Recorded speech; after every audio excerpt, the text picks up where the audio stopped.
Good morning. My name is Allison Hout, and it is my honor to serve as the president of the League of Women Voters of Illinois. Welcome to Issues Briefing 2021. This is the League's annual forum examining the critical issues of our times. This day is brought to you by the dedicated efforts of the League of Women Voters of Illinois Issues and Advocacy Team, which is co-chaired by board members Jean Pierce and Rosemary Heilman, and powered by 25 issue specialists, along with local leaguers from around the state. We thank all of you for your efforts. Today, you have a front row seat as a terrific group of experts shares unique perspectives and in-depth analysis, highlighting needs and identifying pathways to change. Change is front and center today as we listen and learn about key factors operating around these important issues, and also about the opportunities we have to be change makers. This change is the heart of the League's mission, creating access to nonpartisan information, activating individuals to be civically engaged, empowering voters to use their vote as their voice, partnering with communities to address self-identified issues and to influence public policy. As our theme references, Ruth Bader Ginsburg famously said, "Real change, enduring change, happens one step at a time." One step at a time. Question, examine, inform, educate, share, act. It begins with engagement, and that is what brought us all here on this beautiful sunny morning. What I hope is that the engagement that brought each of us to this place carries us through to that last step, to act. So I leave you with a call to action. Before this day is over, decide what you will do to make one step toward enduring change. What can you do? What can you do? How about share one thing with one person? Start the change. The first step is up to you. Now, Jean Pierce will move us right into our first session. Jean? Good morning. Thank you for joining us for this year's Issues Briefing sponsored by the League of Women Voters of Illinois. The link that you clicked on will be good for all morning long. So if for some reason you get disconnected, just click on it again. I'm going to start sharing my screen with some housekeeping issues.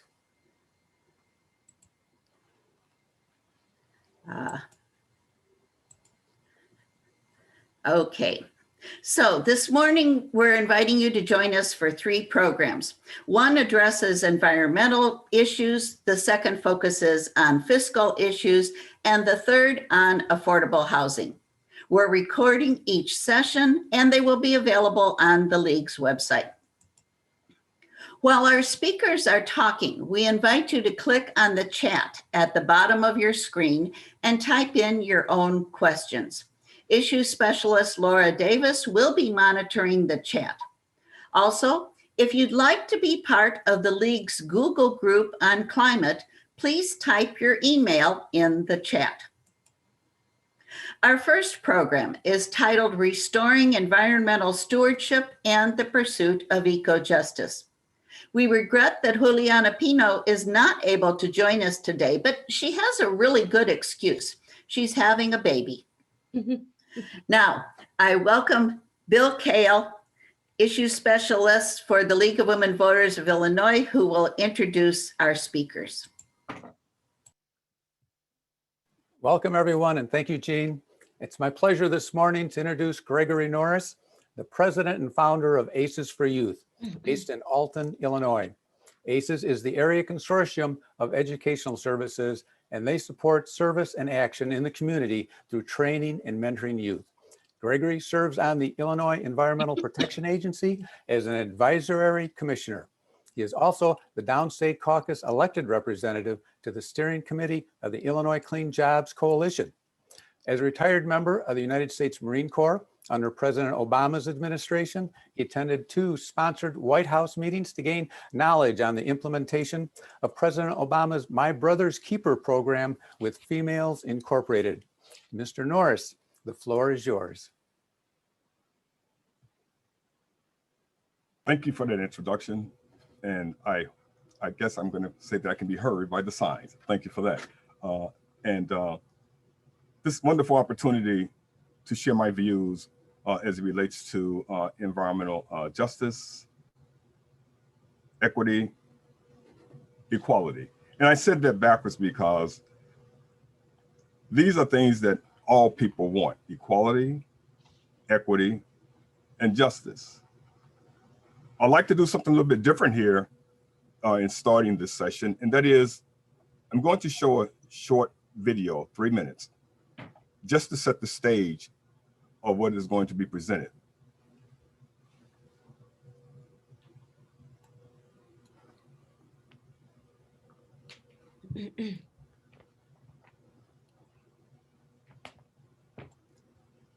Please bear with me.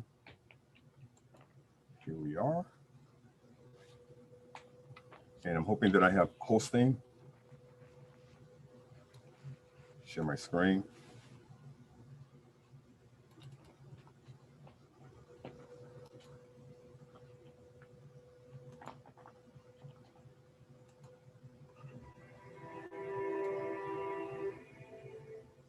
Environmental justice is a real effort, not just by the federal government, but across society to address the problems of the disadvantaged, those people who don't have a voice or vote or money. Industries were dumping whatever into the environment, into the water, and we just didn't have any teeth to really fight with. What was happening in the late 80s and the early 90s was just this incredible upsurge of grassroots activism on environmental issues. When we had the first National People of Color Environmental Leadership Summit in 1990, there were people there from the Marshall Islands. There were people there from Puerto Rico. There were people there from Africa. There were people there from India, all over the world. They started talking to each other and networking and sharing stories. I think that's where the real tipping point, or where it really started taking hold at the national level. And we gave birth to a conversation that people would recognize as their own, right? So we gave it a language, we gave it words, we gave it a science base, we gave it a public policy base, and we gave it a base that was rooted in the power and mobilization of people on the ground. So it couldn't be denied. You may notice in the literature that it abruptly changes from equity to justice. Well, that was done by community groups. And we were invited to a meeting at the 1990. I remember an old lady standing up and she said, "What is equity? What does that mean? Does that mean equity and poisoning people?" And we're like, "Oh no." She said, "What we want is justice. We don't want anybody to be exposed, to toxic chemicals." When they were using the language, environmental justice, the environmental racism, we would look at each other and smile and nod our heads, because then from that day on, we knew that we were part of not only a national movement, but a part of an international movement. That social movement was happening worldwide, but it was also happening at a very intense level here in the United States. Everywhere you look, everywhere, every corner. What it said to environmental activists around this nation is that your voices were heard. We get it. We understand it. And our science proved that there are issues in the areas in which you guys speak of. It was logical that the federal government, EPA, and the Clinton administration would take this up as an issue. Executive Order 12898 was signed by the president in 1994. And it's the rock upon which we now continue to stand in terms of the jump-off point for doing more good work. And it sent a clear message to industries that would dump into our rivers, into our air, that those days of the old were gone. And they had to find ways to reduce their emissions and get back to those communities that you had harmed. this is where we're at now. And it's a better world because of Executive Order 12898.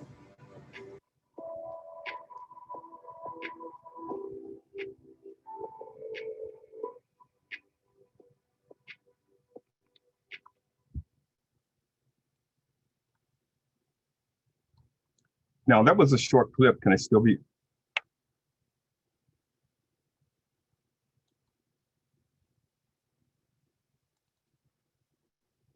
Can I still be heard?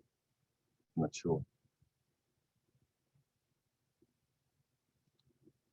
Now, that was a short clip to set the stage. And as I opened up and said, we all are looking for equality, equity, and justice.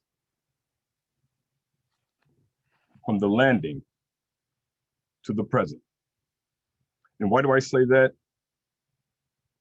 They came, they landed, and they wanted the very same thing that immigrants come here in the present and want, a better way of life.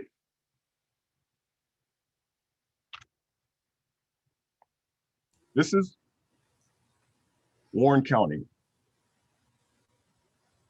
People looking for the same thing: equality, equity, and justice. Gregory, can I please ask you to stop sharing your screen so we can see you and the ASL interpreter? Thank you. Thank you. Is that better? Let me know, please. That's great. Do you see the PowerPoint? I'm not sure. You have No, to, you have we to- cannot see the PowerPoint.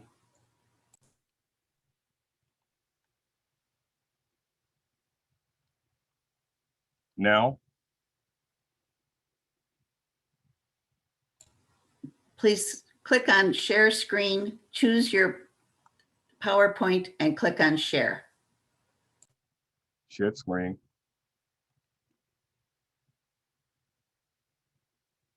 And you said click on share, correct? That's great. That's better? Wonderful. Okay, thank you. All right, I missed the slide here. That was the second slide. Going to the next slide is a graphic that shows you the very same difference as relates to equality, equity, and justice. Equality is the assumption that everyone is benefiting as well as others. That's the equality. And you see it in that graphic where there's people behind, young people behind a fence watching others in a park play soccer. And if you notice the size of the boxes that they're standing on and transition to equity, then you see that there's one that's tall enough to see. The short one that could not see when it came to equality is now able to see the game as everyone else. Transitioning to justice. This is when all three can see, but I'm gonna take this a little bit further. You see that they have a clear view, but they still do not have an entry point. And I'm gonna add something that you often hear or may not. And that is when you remove the fence, this is when you have liberation. They all can enter onto the same grounds, play the same game, and have the same amount of fun. When it comes to environmental justice and environmental racism, it is often rooted in communities of color. This is something that's well known. And I would like for you to know that none of these slides are slides that I have created. Many of them, as you saw on the first video, came off the EPA website. Well, they came off of other presentations that people have already given. And there's tons of information out there that validates the need to address our environmental issues as a whole. As I stated, environmental racism is often in communities of color. And as you see, it doesn't need to be intentional to have a discriminatory effect. In 1968, Martin Luther King goes to Memphis to support environmental and economic rights of the striking garbage people. Black residents in the middle class of the suburbs of Houston and the Northern County action groups to stop a proposed landfill. There was a lawsuit, Beam versus Southwestern Waste Management, incorporated in the first suit to challenge the siting of the waste facilities under the civil rights movement. I'm not going to be reading the slides, but when I talk about the environmental racism, you're talking about something that happened in Warren County in 1982. It started when a company wanted to take its dump trucks and dump its toxic waste along the side of the road in a predominantly Black community. They decided that they had had enough of the toxic dumping and to protest. So they laid in the road to prevent the trucks from coming in. Knowing that this march was going to occur, the police came in with buses to arrest them, and they were well prepared for the movement, which started in Warren County in 1982, which is failed to mention, I don't know if you can see it, but this is in North Carolina. This is where the term environmental racism was coined.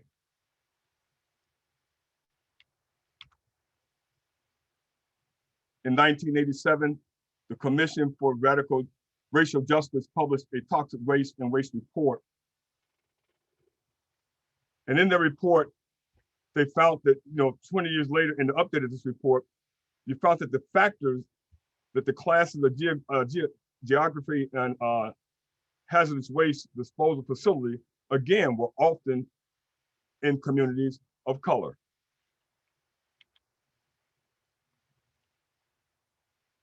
This is a definition from the EPA.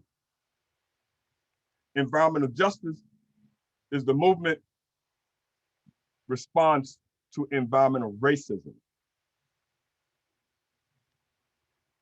Principles of environmental justice were developed in what was known as the First National People of Color Environmental Leadership Summit in 1991.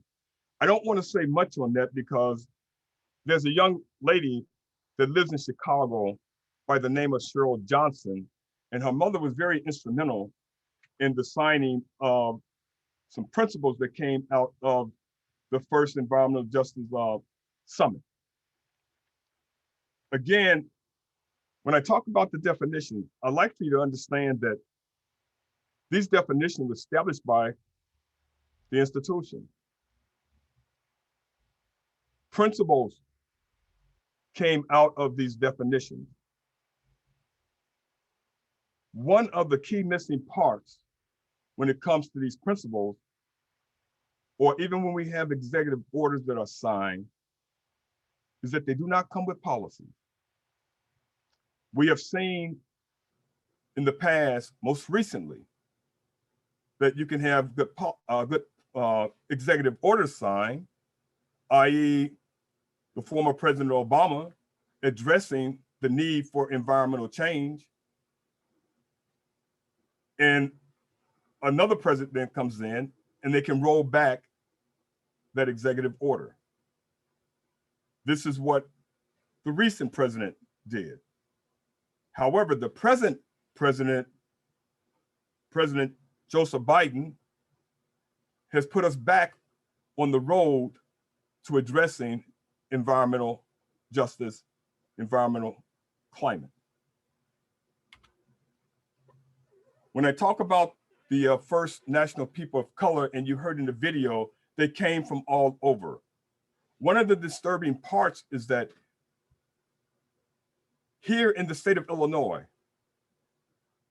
a person who lived in Arvia Garden, who played a significant role, again, in the establishment of principles, that require you to take action on the disparities that exist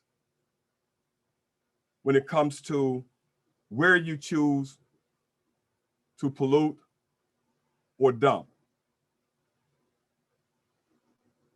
Lived in Argyre Garden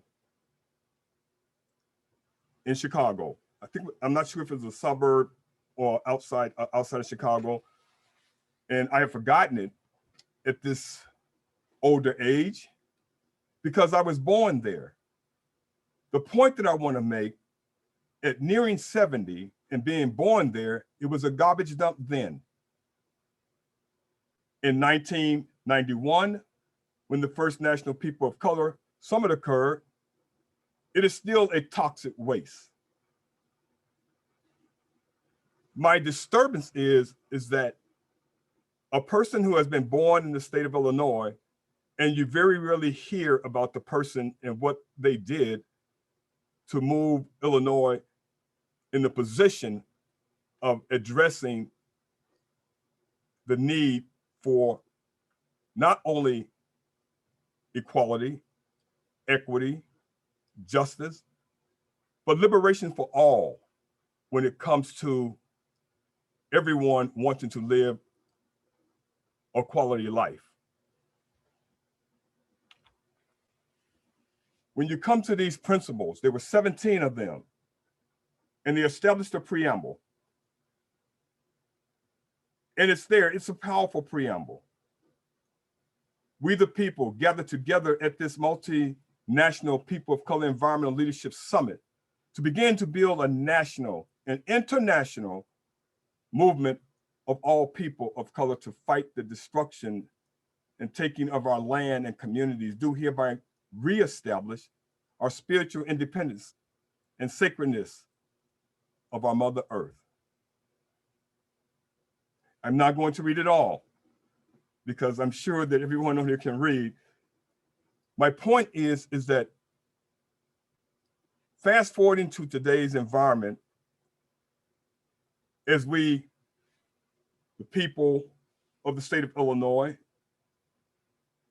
many engaged in addressing environmental concerns.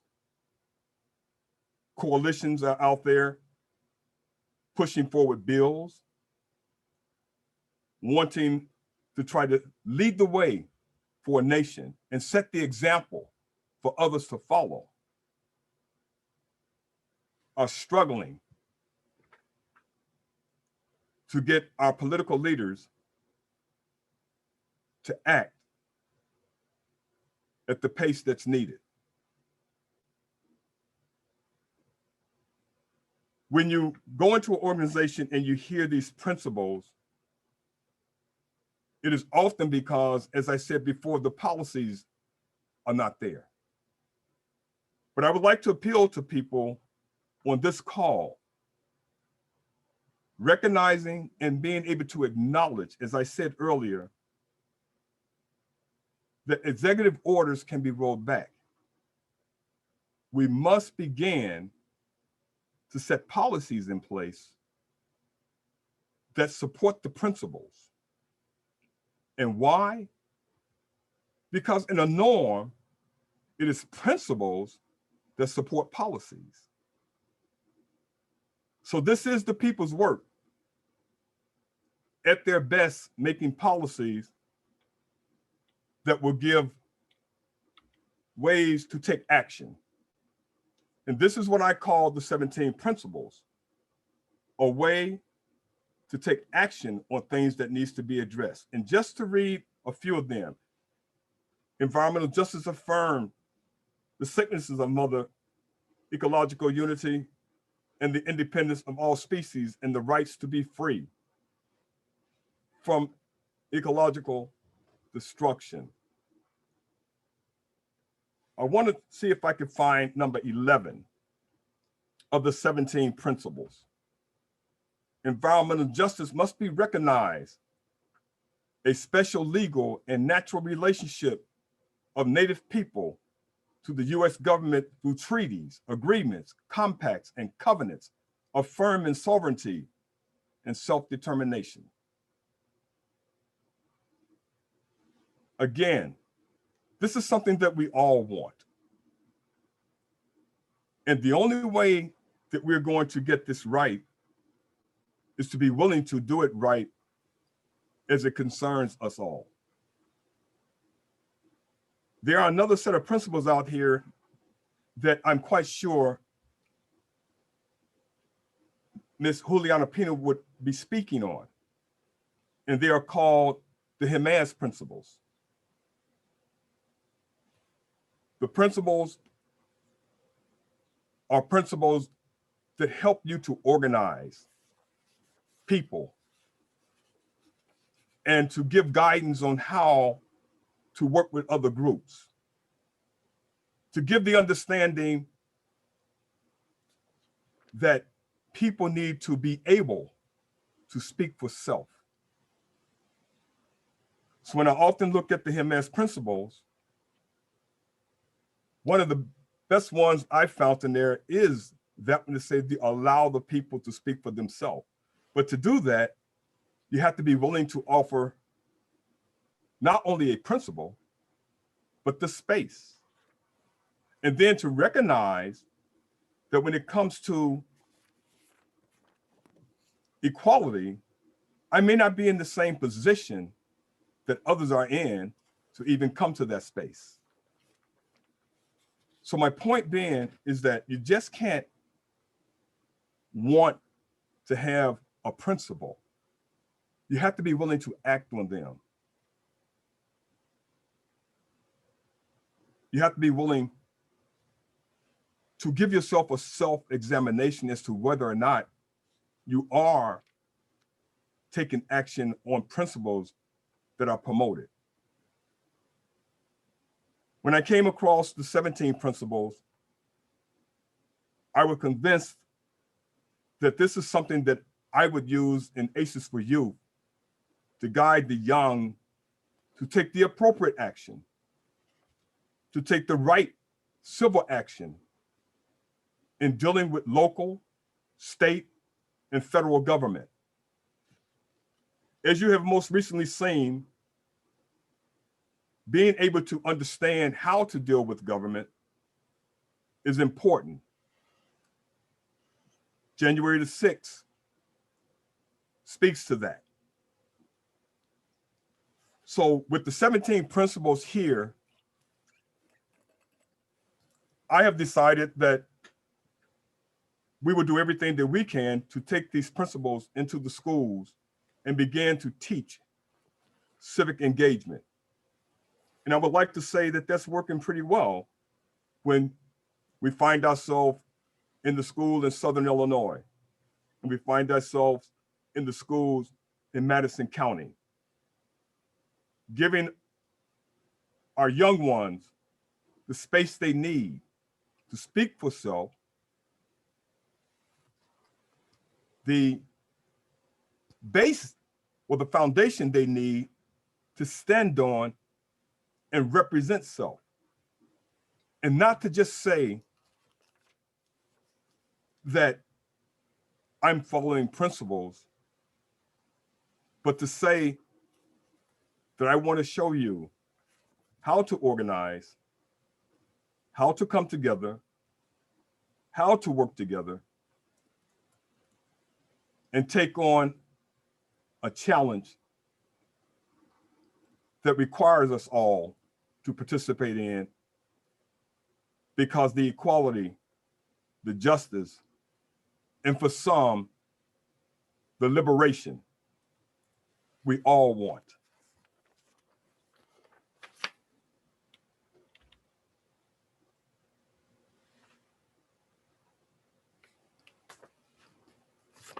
I cannot get to my closing screen, but that was the end of my presentation. My computer is somewhat stuck right now, and I extremely apologize. That's not a problem. This is the world of Zoom. Thank you, Mr. Norris, for that excellent overview. I was very delighted to be able to hear all of this today. One of the questions the league likes to follow up everybody with after something like this is, we don't like to sit around and watch. We always like to know what we can do. Do you have anything particular or anything more specific suggestions, if you have a voice now for the entire state of Illinois, you'd like to ask the league to be paying attention to, things they should pick up on and start doing now? Thank you for that very wonderful question. And I'm excited to be in a position to give my answer to the question. And that is in joining a lot of groups. And as we go back to the fence, when I was talking about equity and equality and justice, is that there are people who are in a position that they didn't place themselves in, but they're dealing with. And then when you add a pandemic to that, it just puts them in a more difficult position, to whereas they find themselves not in a position, but in a disposition more so. And I say that to say this is that I have joined a lot of groups, and I've joined them out of excitement and knowing what the intentions were. However, when I go back to the advanced principle and I think about how it says learning, offering that space for people to speak for self, that is a challenge. And it's not to ping the organizations that are promoting the principles. It's a challenge because there's so much distrust in our society right now. And I hope that that distrust is understood. When you think about the Tuskegee experiment when it came to syphilis. Fast forwarding to the day when we just got through hearing about how the vaccine would be made available to people, and we're right back in a position of being able to show a disparity to whereas that is not happening. The vulnerable population is dying, and that disparity is forever growing. So when you ask me what we can do, and I apologize for the the long explanation to get to the answer the question, but that is to support the people who would be out there to try to change the minds and hearts. And that's a difficult task. Very, very difficult to change the heart of an individual. And the only way that I can do that is to show my true heart and intentions to try to encourage all those who need to be involved, because that's what it's going to take to address climate change. All.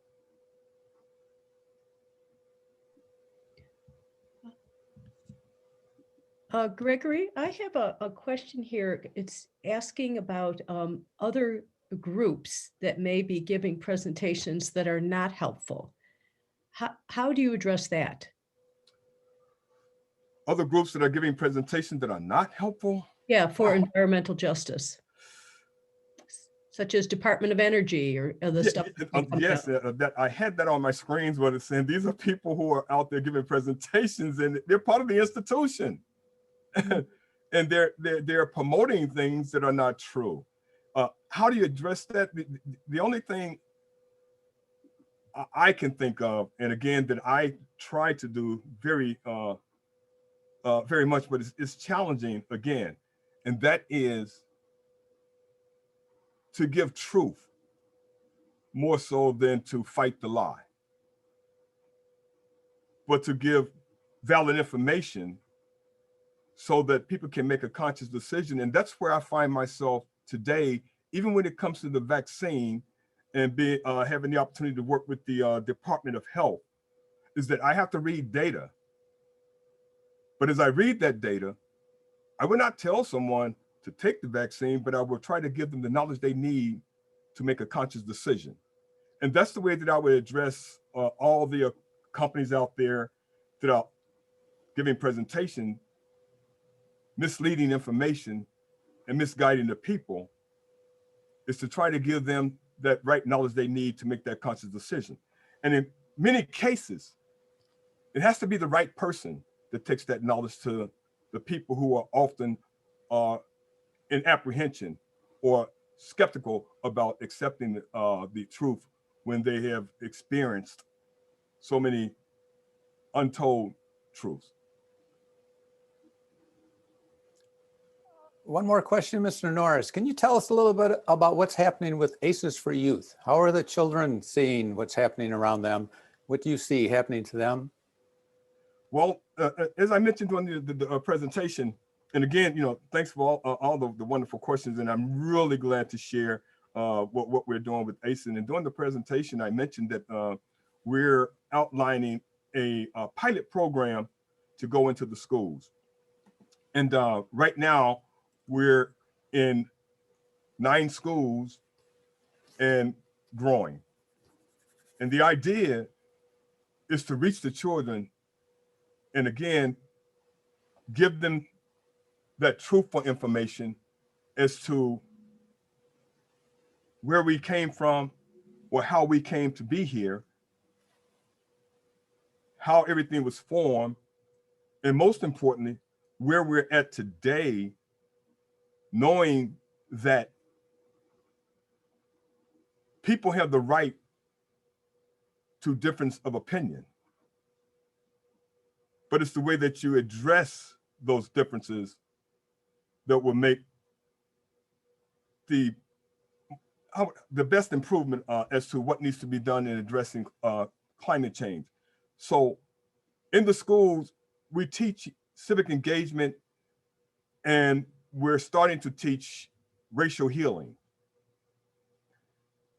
Our first program was last year, and even the principal was excited over the fact that the comments from the student was, this was different, this is good.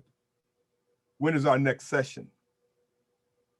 And it's very difficult to have those sessions with the things that are happening with the pandemic in school, and others, some students not having access to internet services. But I think that we're going to have an impact on our approach. All right, one more question, Mr. Norris. We can't let you go while we've got you here. Could you tell us a little bit about something about how you've gotten the school started, the ACES for Youth? How did that program go, and what particularly are the children interested in now? ACES for Youth is an organization that was started back in 1995 when I came back to the United States, and I saw that there was failing students in the school, and President Clinton had passed a bill on charter schools, and I thought that that was a good opportunity to give students an alternative. So I started up an organization that was called Global Vision Network. And up under that same name, I changed the name later on around about 2010 to ACES for Youth, which was still about education and civic engagement. When I did that, I was able to go into the schools and do in-school tutoring up under, I'm proud to say, AmeriCorps. And I quite often say I went from the Marine Corps to AmeriCorps, and started tutoring students out of school. And during that time frame, we were doing non-traditional tutoring. To fast forward, I soon start recognizing the need to address the food industry, or the food deserts is what they're called. And so we started doing community gardens. And I remember taking a cucumber to the school and doing a presentation to students. And I bit off this cucumber, and the young people, the young students, they couldn't believe it. They said, well, he's eating a cucumber. But it was a hit. How so? Give them ranch dressing, a cucumber or a carrot, and they fell in love with it. And now, even the Boys and Girls Club, when we did our food program, helped children to transition from the standard white bread to wheat bread. So after the community gardens, and fast forward again, I became involved with the environment. And teaching civic engagement, and I combined them both and saying there's a need to show the young ones how to go to their local government, speak to their local official, go to City Hall, and express their concerns. But most importantly, I would say I back up. The first thing I wanted to tell them is that before you go and complain, find the solution that you yourself can implement to address the issue. So as it relates to addressing climate change and becoming environmentally involved with the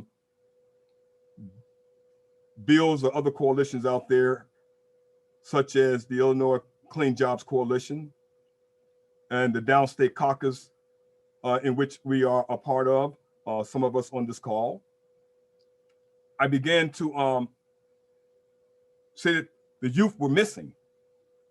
And we knew that we had a Sunrise national organization out there, but I became more concerned with the youth that were missing in the state of Illinois. And that's what directed me to the school. And in doing that, I showed some of the youth on how I was going to go and investigate a situation as related to Cairo, Illinois, because of the housing problem that existed down there. And they could not believe that I was going to drive 2 hours from Alton, Illinois to Cairo, Illinois, just to check on another people who were not even a part of my community.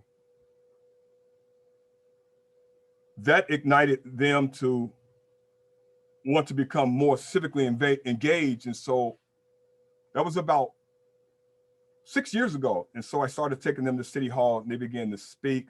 And then the mayor began to want to meet with them once a quarter, and things began to transition there into this present day and time, saying that the more I became involved with the environment, the more I really became charged with saying, how am I going to get the youth in my area involved? And in doing that, I find myself in the school working with high school students. Thank you again, Mr. Norris. That was a wonderful presentation. Delighted to have you here today. Hopefully we'll hear much more from you in the future. I am very hopeful. So, and again, thank you all for this wonderful opportunity to speak and to share my views. All right, our next presenter, Mr. Greg Norris. Greg has retired twice, first from 25 years in the software industry and a subsequent 20 years as a stay-at-home dad advocate for his 2 daughters with hearing loss. He is now engaged as a climate activist, an advocate for clean energy, a member of the Naperville Environmental Sustainability Task Force, and their representative on the climate table. Through his own personal research, he's become Illinois' preeminent citizens expert on IMEA, the Illinois Municipal Utility Association, and muni co-ops, municipally owned utilities, and the Prairie State coal-fired power plant. He is working to form a statewide coalition for action on issues of muni co-ops and the barriers these state-sanctioned utilities form to advancing the goal of clean energy future. Mr. Hubert, the floor is yours. All right, thank you very much, Bill.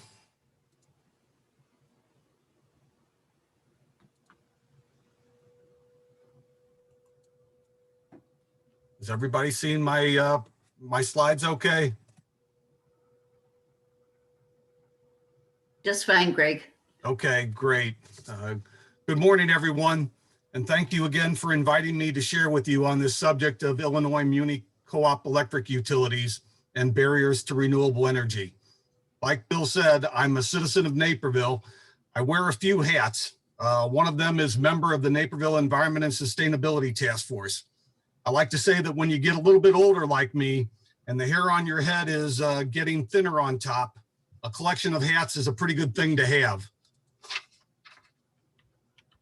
Sharing a little bit more about myself, as Bill mentioned, I had a professional career in the software industry, which taught me many of the skills to be a lifelong learner. A career reinvention as stay-at-home dad and 2 daughters with hearing loss and a younger son gave me some of that on-the-job training and advocacy efforts, while at the same time, we were really blessed and fortunate to have my wife, Shelley, who was willing to carry the financial responsibility for our family. When I found out that our Naperville city leaders were hesitant to support climate change efforts, that was my invitation to get off the comfy couch, so to speak, to learn more about our electric power supply and the other communities where our public electric utilities have locked us into long-term coal-fired electricity contracts. I'm still a pretty lucky man to be able to say that my wife, Shelley, still loves me, or at least I think she does, and she's still willing to support my efforts to continue to carry that financial responsibility for us. For the next 21 slides, we'll zoom pretty quickly while drinking from the fire hose to cover the munis and co-ops, local and power supply barriers to renewable energy, including that Prairie State coal plant, and several key muni co-op provisions of the proposed Clean Energy Jobs Act, CEJA, which will help the people in the munis and co-ops, along with those served by ComEd and Ameren, the investor-owned utilities, to share in a just, clean energy future for all of us in Illinois. There are also 2 more slides at the end with links to further resources to learn more. While the majority of people in Illinois are served by the investor-owned utilities, such as ComEd and Ameren, 41 cities and towns in Illinois own their own municipal electric utility. And there are 25 electric distribution cooperatives serving the historically more rural areas. These munis and co-ops represent almost 600,000 customers and a population estimated around 1.2 million people, about 10% of Illinois. To give you a quick geographic picture and a vision test too, here on the left is a map of 32 of those 41 munis. These are the 32 munis that belong to IMEA, which we'll talk more about. And on the right is a map of the geographic areas of all 25 of the co-ops. As you can see, munis and co-ops cover a large part of Illinois. And now a quick snippet of demographic information to show you that the muni co-ops are not a homogeneous population. All the way from affluent and less racially diverse Naperville in the western suburbs of Chicago, where I live, through Springfield, and then the small community of Royal Lakes, which is served by the MJM Electric Co-op, arriving at Cairo in the southern tip of Illinois, where nearly 40% of the population live below the poverty line. Not a homogeneous population. For my non-lawyer brain, it's quite strange, incongruous to me, that under Illinois law, the munis and the co-ops are regarded as though they are not public utilities. They are explicitly excluded from our Public Utilities Act, which leaves only the investor-owned utilities such as ComEd and Ameren to be governed by its provisions. And we'll see this has huge implications for all of us in Illinois. Often my father would ask, why, how come, when something didn't make sense to him. And there were many such things because he grew up as a child who was deaf during the Great Depression era years of the 30s. And he didn't get very much communication, language, literacy, and education help. I think his why, how come questions are really good ones for us to ask about our Illinois munis and co-ops.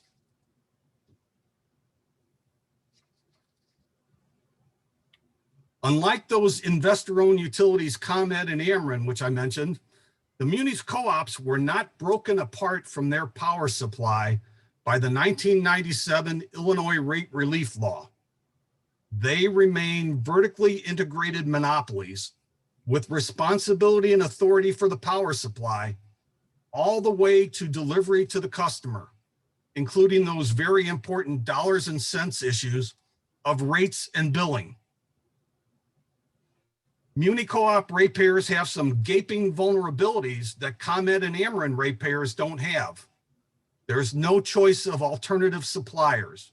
Munis co-ops are the exclusive suppliers of electricity in their territories. Munis co-ops are excluded from regulation by the Illinois Commerce Commission. There is no citizens utility board for muni co-op ratepayers either, since the munis co-ops are also excluded from the Citizens Utility Board Act. Muni co-op ratepayers don't contribute to the Illinois renewable energy and energy efficiency programs that the other 90% of Illinois ratepayers must pay into to support our Illinois clean energy efforts. Are you hearing my father's questions? Why, how come? Munis co-ops don't have legislated goals for renewable energy either. If you might remember the Future Energy Jobs Act, FEJA, back in 2016, and its messaging of 25% renewable energy by the year 26, that 25% never included the munis and co-ops. FEJA's 25% only applied to 25% of the investor-owned utility customers' electricity consumption. Munis co-ops also set their own rules for local renewable energy, which is mostly solar systems. Not too many homeowners are in the business of putting up wind power in their homes, and nor do places allow that. Rules and costs for how those systems are allowed to connect to the local electric grid are under the control of the munis co-ops. Rules for how solar owners are compensated for excess energy that flows back onto the grid. Rules that require customer ownership of the solar system, which precludes the use of power purchase agreements, PPAs. We'll look further at PPAs on the next slide, because this is one of the most dismaying justice barriers, in my opinion, because it essentially restricts the use of solar to the more affluent property owners. We have a little bit more time later, so before the end of the presentation, I'll come back to local solar issues and share a little bit further. Please use this link, MC Solar Issues link, which is also in the further resources, to read about the many muni co-op issues described by Michelle Knox, who is the owner of a solar company in Springfield, Illinois. Think of power purchase agreement as a lease for the solar system that unlocks the federal tax credit of 26%, along with the agreement on the price to be paid for the generated electricity, a price that's lower than the utilities price. PPAs are also used to shift the upfront purchase cost to the third-party owner, just like in an auto lease. So a tax credit has no value to someone who pays no taxes. So you need that tax-paying owner to unlock that 26% tax credit for solar that would otherwise be lost to those who don't pay taxes. Munis co-ops don't want to treat PPAs as a tool to help customers deploy solar.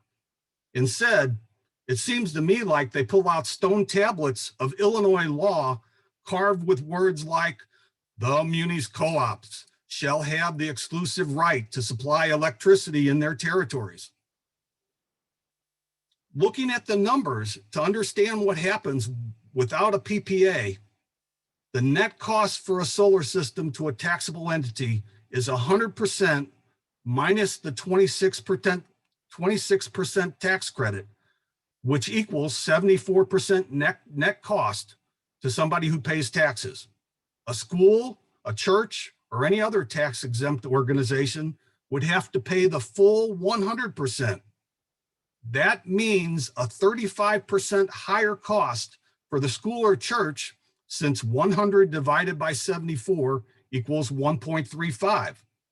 And most of the time, that 35% higher price tag throws the financial payback, the return on investment, right out the window. Community solar developers need PPAs to sign up subscribers.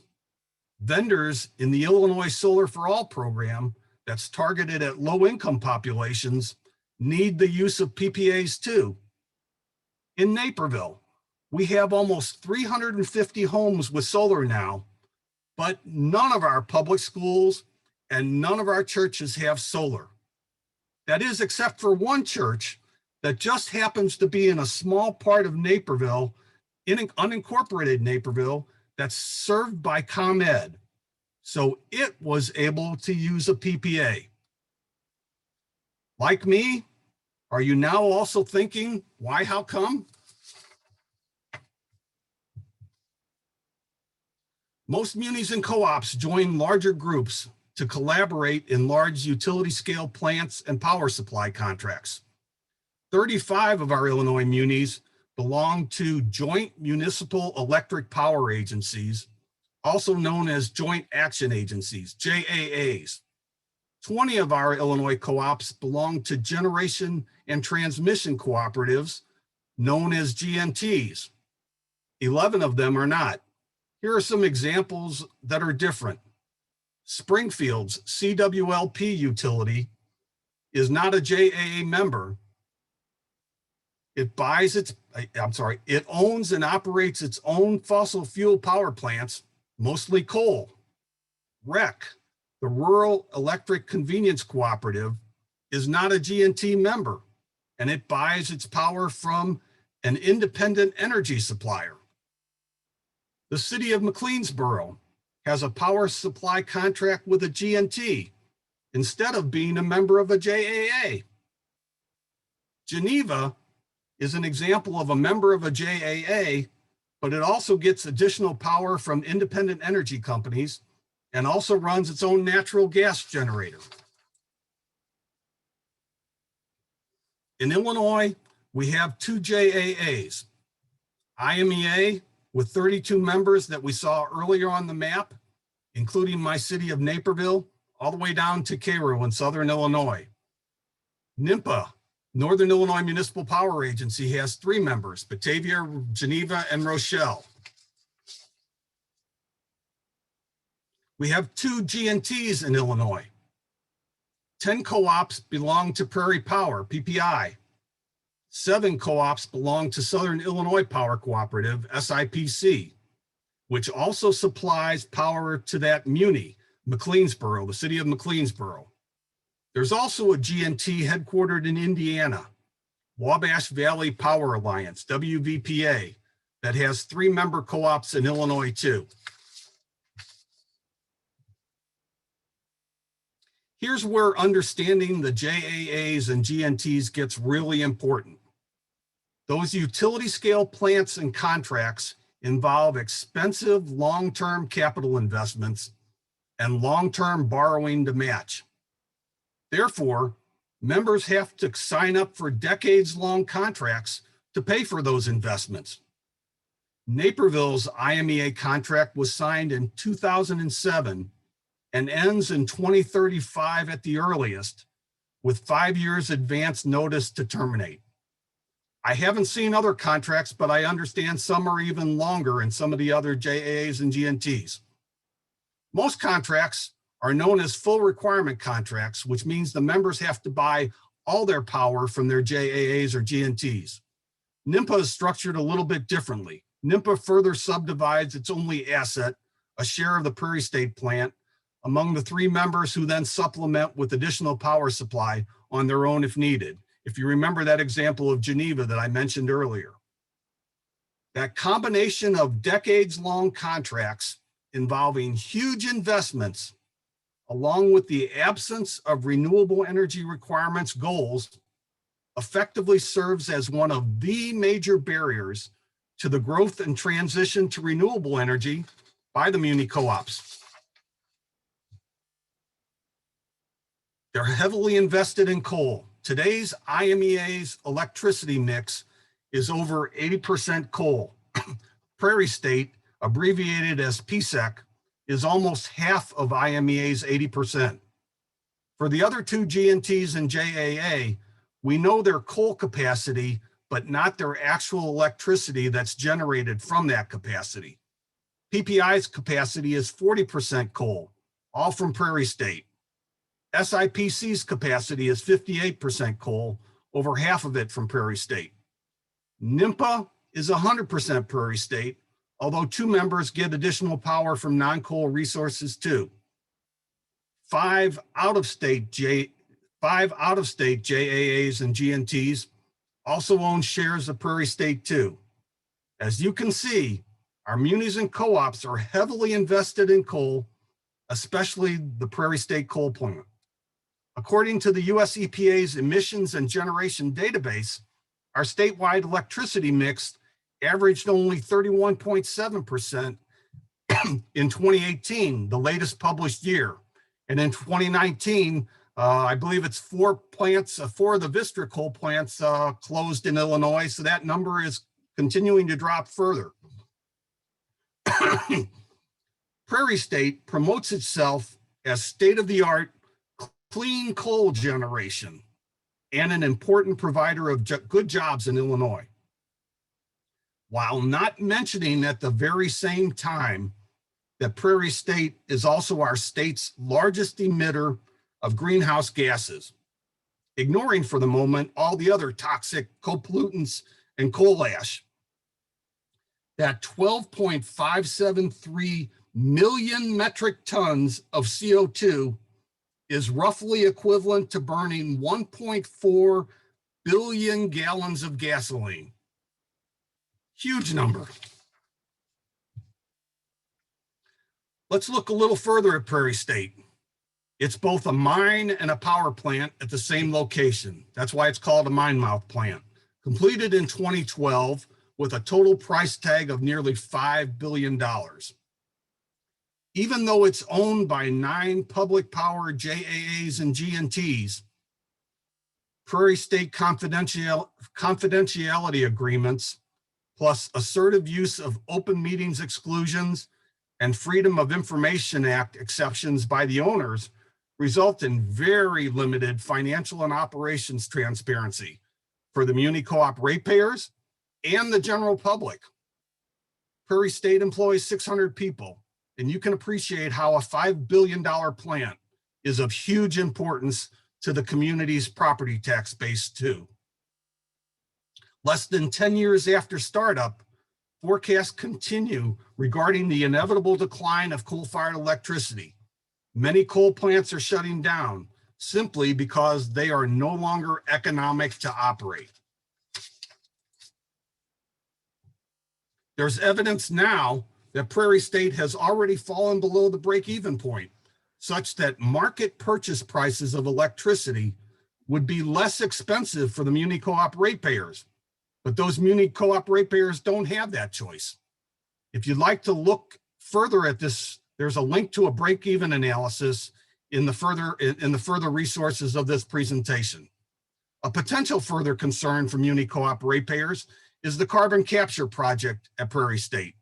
A feasibility study is being funded right now by free taxpayer dollars in the form of Department of Energy grants.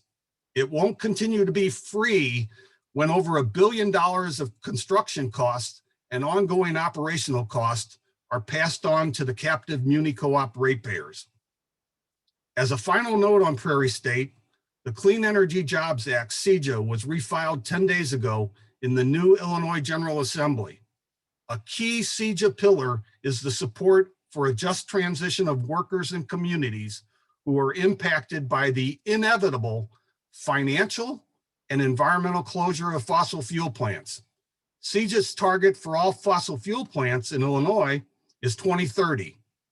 The time is now to start planning. CEJA includes 2 other provisions that directly apply to the muni co-ops. This first one establishes a requirement that the muni co-ops develop plans for their customers to have access to renewable energy on an equivalent basis to everyone else in Illinois. That means equivalent to the ComEds and Amrens. Without goals and plans, we won't get there. The second provision addresses the PPA problem that I covered earlier. This provision explicitly states the rights of all utility customers, including muni co-op customers, to be able to deploy solar, and including that right to use power purchase agreements, PPAs. If you are an advocate or supporter of CEJA, I hope that you will also voice the importance of these muni co-op provisions. Now that we've talked about Solar Bill of Rights, we can use this to pivot with a little bit more time that we have to talk about those further local barriers in the munis and co-ops. Remember, the munis co-ops are excluded from the Public Utilities Act, so they make their own rules.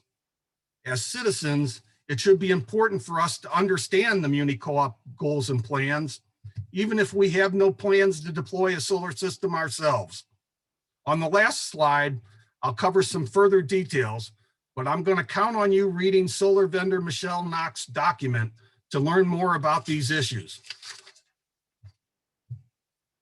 The investor-owned utility, ComEd Ameren solar owners and prospective solar owners have all the power and protections of the Illinois net metering statute and public utility law, along with a full set of administrative rules to implement those laws, thanks to the Illinois Commerce Commission and its public hearings and proceedings. There's also that Citizens Utility Board that can help, as well as the Illinois Attorney General. But for the muni co-op solar owners, too often it can feel like little David versus giant Goliath, where one person alone, maybe along with their solar installer, tries to work with their muni co-op utility. And when there are problems, the only route for help is to go to city leaders or co-op boards who are in charge of the utility. With the muni co-ops, we may run into a collision between our state of Illinois goals and the goals and self-interest of the muni co-op monopolies and their JAAs and GNTs.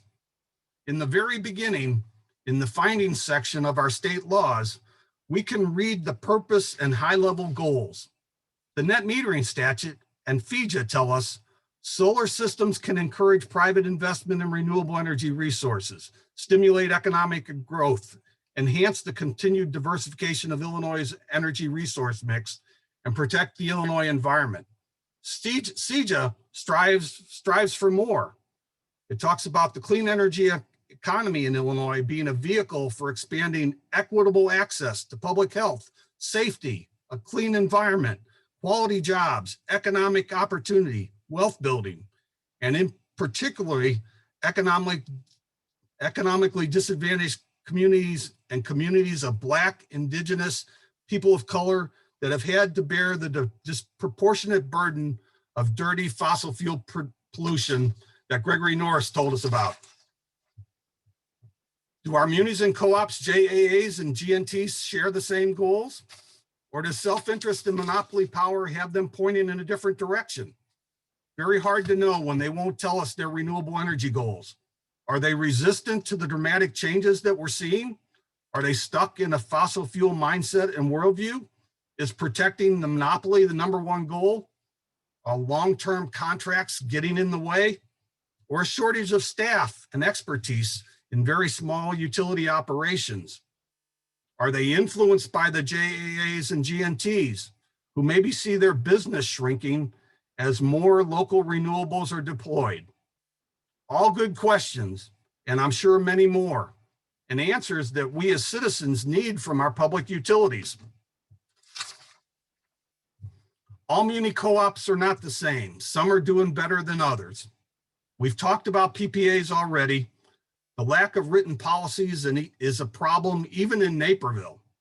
Different net metering rules on how long you get to carry over the credit balance impacts the value and cost benefit analysis of a solar system.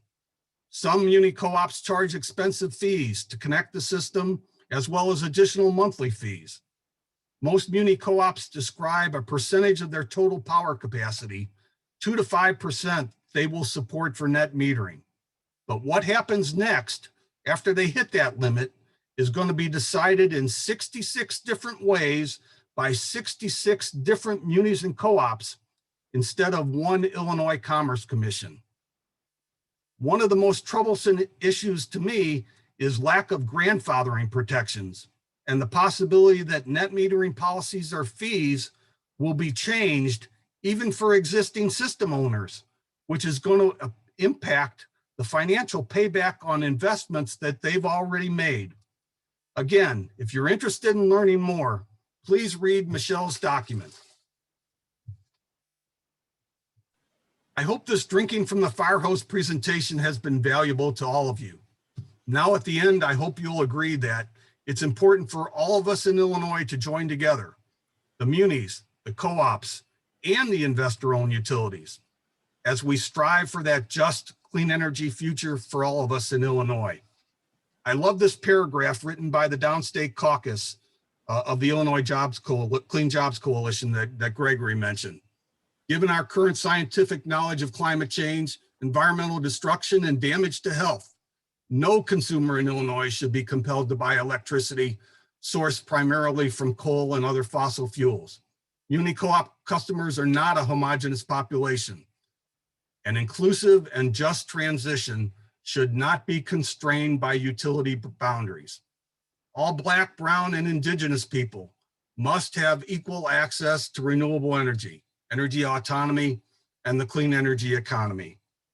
Thank you again for the opportunity to share with you today. And again, there's further resources if you pick up a copy of the slides. Thank you. Thank you, Greg. That was an excellent presentation. I was delighted to hear all of that. Just as a reminder to everybody, this is the condensed version. There are lots of references available. They're all beyond the League of Women Voters State of Illinois website. I encourage everyone to look through and pursue some of what all is involved in this issue. As a quick follow-up question, and I think we have many more if we have time, Greg, one of the issues that frequently comes up with concerns about Prairie State is what happens if they just add the carbon capture and storage feature to it? Will it be clean coal then? Wearing my citizen hat, you know, I'm not a carbon capture expert, but I've attended different public webinars and read further here.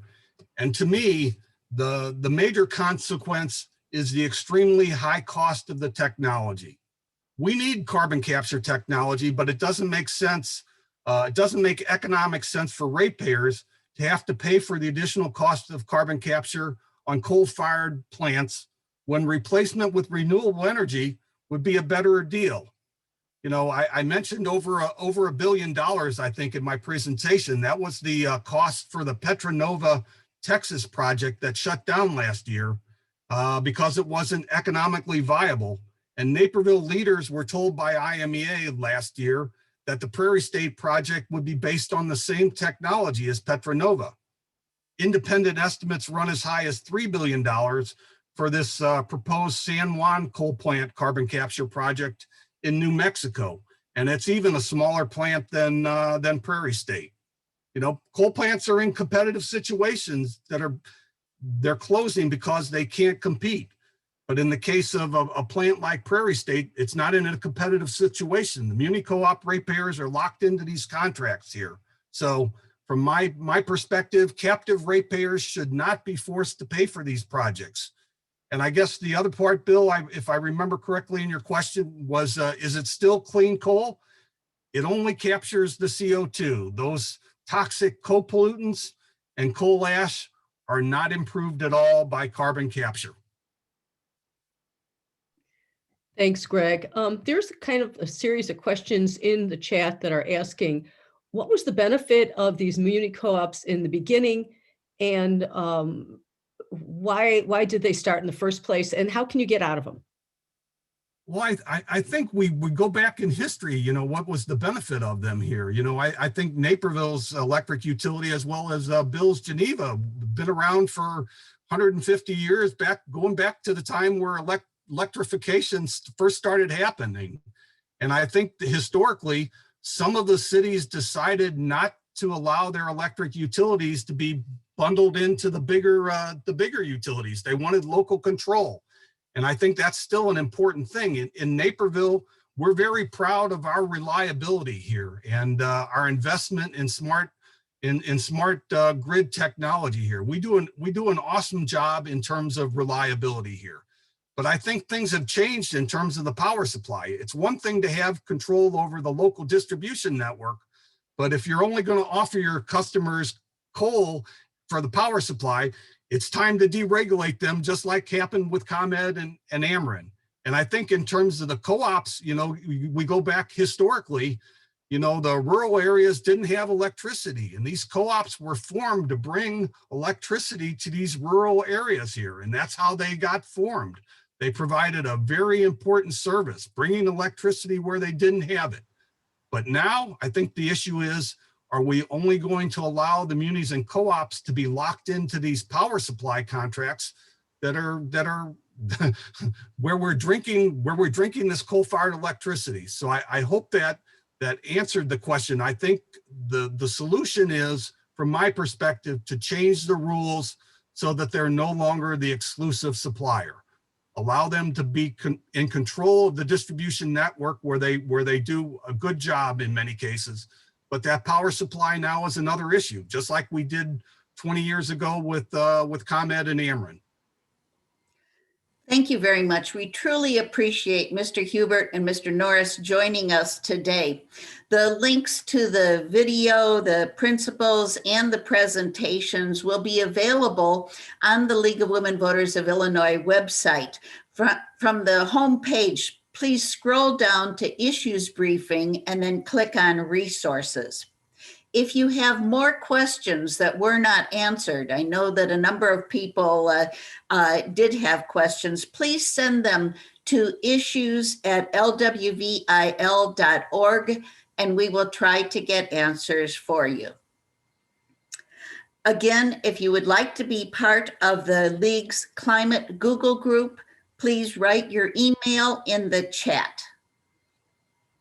Now, please join us at 10:30 for our next session. After the graduated rate income tax campaign, now what?